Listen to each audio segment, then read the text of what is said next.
Hello everyone, welcome to motor Bharat. मैं हूं आकर शर्मा। ये है हमारी Nandi the 34-year-old RX 100 and आज हमारा टॉपिक ऑफ डिस्कशन है what are the papers you need to check before buying an RX 100। Let's get it started. 1 2 3 गो।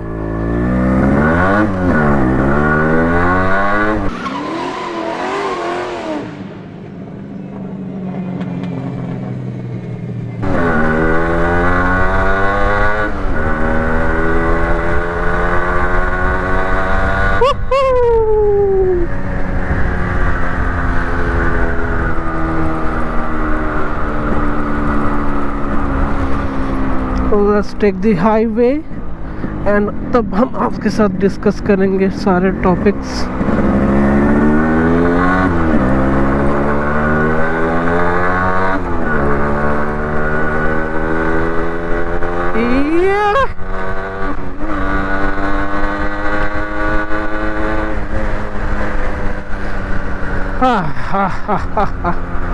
तो आप एक RX 100 लेना चाहते हैं और आपको पता नहीं कि आप क्या पेपर्स चेक करें या गाड़ी की ऑथेंटिसिटी चेक करें। And the simple answer to the question is कि गाड़ी का RC होना चाहिए मैंडेटरी, ठीक है।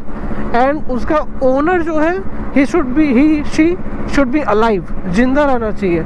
ये पुरानी बाइक है तो most of the owners might have bought it in their later stages like 30+ और समथिंग। वो हो सकता है कि इस दुनिया में अब ना हो, तो ओनर का ज़िंदा होना बहुत ज़रूरी है और RC होना बहुत ज़रूरी है। ये दोनों चीज़ पहले है, RC होना चाहिए और जो जिस बंदे के नाम पे गाड़ी है वो अलाइव रहना चाहिए, ठीक है। तो समझ लीजिए आपको एक बाइक मिल भी जाती है जिसका RC भी है, ओनर भी जिंदा है and he is willing to let the bike go, like he is willing to sell it off. तो उसके बाद आपको चेक करना है कि इसका फिटनेस कब तक का है। अगर ये गाड़ी का फिटनेस एक्सपायर हो चुका है तो डेफिनेटली ये गाड़ी रोड पे चलने के लिए लीगल नहीं है। That is an illegal bike. It is not allowed to run on Indian roads, ठीक है। तो गाड़ी का फिटनेस आपको देखना है। तो समझ लीजिए एक बंदे के पास गाड़ी है, मैं अपना एग्जांपल बताता हूँ। एक बाइक मैंने देखी थी ये लेने से पहले, 2021 में उसका फिटनेस एक्सपायर हो गया था, तो ठीक है। तो आप ये ऐड ऑन कर लीजिए कि 2021 में जब उसका फिटनेस एक्सपायर हुआ है और आप अगर वो गाड़ी रिन्यू करने जा रहे हैं, फिटनेस वैलिडिटी आप रिन्यू करने जा रहे हैं, तो आपको फ़ाइन देना पड़ेगा।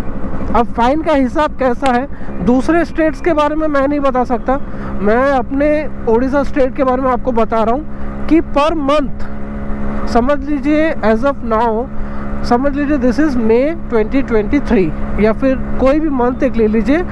इस मंथ में आपका जो फिटनेस है वो एक्सपायर हो गया और नेक्स्ट मंथ से 300 रुपीज़ पर मंथ आपको फ़ाइन लगेगा।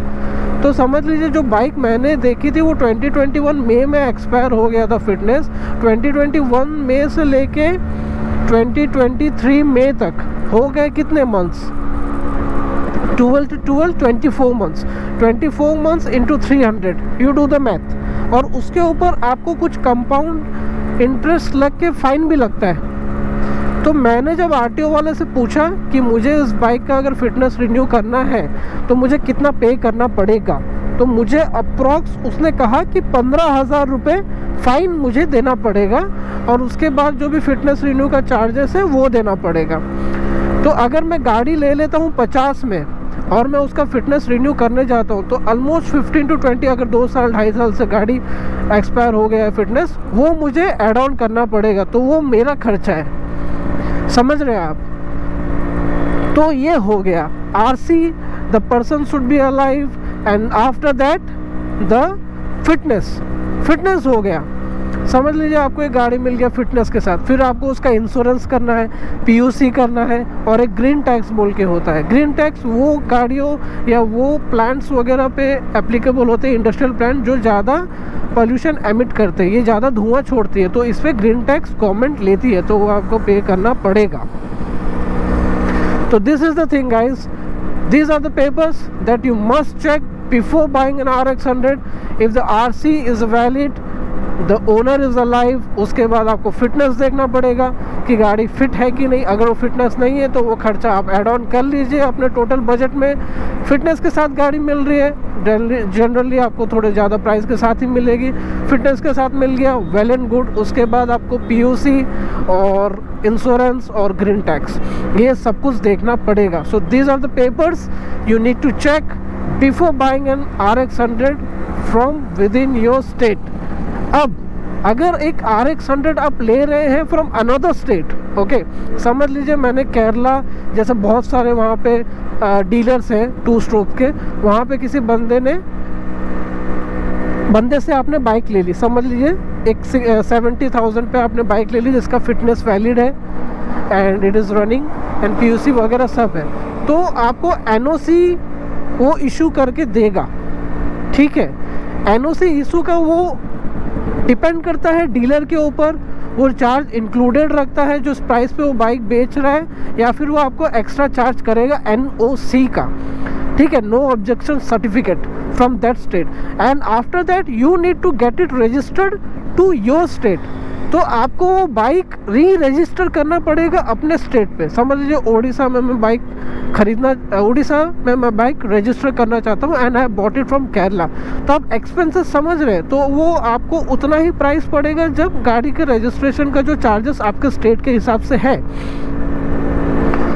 सो this is the price and all that you need to consider before getting this Yamaha RX 100 or 135 for say any other bike you are planning to buy. These are the thumb rules. Okay. अगर आप दूसरे state से ले रहे हैं तो आपको महंगा पड़ेगा क्योंकि आपको अपने स्टेट में उसको रजिस्टर करवाना है. आप ये बोल सकते हैं कि हाँ मैं वो वाला बाइक अपने स्टेट पे भी चला सकता हूँ विदाउट रजिस्ट्रेशन, लेकिन ओनरशिप ट्रांसफ़र कैसे होगा? आपके पास एड्रेस प्रूफ है नहीं, आपके आधार कार्ड में जो एड्रेस प्रूफ है that is of a different state, तो आपको ओनरशिप ट्रांसफ़र होगा नहीं. समझ लीजिए कोई फेक तरीका करके आपने केरला का कोई फेक एड्रेस देकर अपना ओनरशिप ट्रांसफ़र करवा भी लिया. 1 साल तक आप अपने स्टेट में वो गाड़ी चला सकते हैं एज़ पर RTO. 1 साल के बाद तो आपको रजिस्टर करना ही पड़ेगा. आप समझ रहे हैं? तो this is not an simple task. So my preference would be आप पहले अपने स्टेट में कोई गाड़ी देखें, वहाँ मिल जाए तो आपका ऑलमोस्ट 50% हेडेक कम हो जाएगा. समझ रहे हैं आप? तो these are the things that you need to check before getting an RX 100. As simple and as complicated as it can be, it is what it is. Thank you for watching. Do subscribe to Motor Bharat and do let me know if you like this kind of content or not.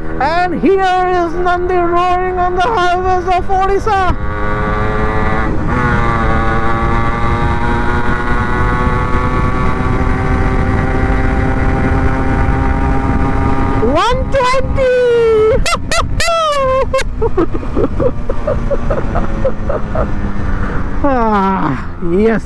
Yes. Chale guys, thank you for watching. I hope you all are safe and enjoy being a motorcyclist. Bye bye.